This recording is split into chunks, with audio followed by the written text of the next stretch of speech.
બનાસકાંઠામાં ભારે વરસાદ બાદ ઠેર ઠેર તારાજી સર્જાઈ છે।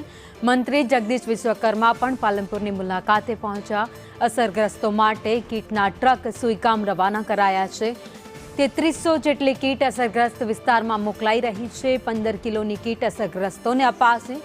રાજ્યમંત્રી જગદીશ વિશ્વકર્માએ નિવેદન પણ આપ્યું। વિધાનસભા અધ્યક્ષે પગાર રાહત માટે આપ્યો છે। ધારાસભ્યોએ પણ પગાર રાહત માટે આપ્યો છે।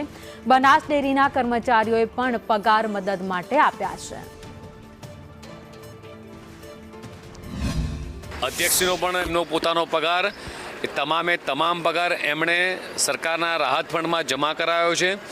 બનાસ ડેરી દ્વારા પણ લગભગ ખાદ્ય સામગ્રી તમામ જે તે અહીંયા 15 કિલોની કીટ તૈયાર કરી એવી જ આખી કીટ તૈયાર કરી અને કલેક્ટરને સુપ્રત કરવાના છે અને નીચે સુધી પહોંચાડવાની વ્યવસ્થા કરી છે। સાથે બનાસ ડેરીએ પણ ફૂડ પેકેટ હોય, દૂધની બોટલ હોય, પાણીની બોટલો, આ તમામ વસ્તુઓ એ બનાસ ડેરીના કર્મચારીઓ પોતાના પગારમાંથી આપી અને પણ સરાહનીય કામ કર્યું છે।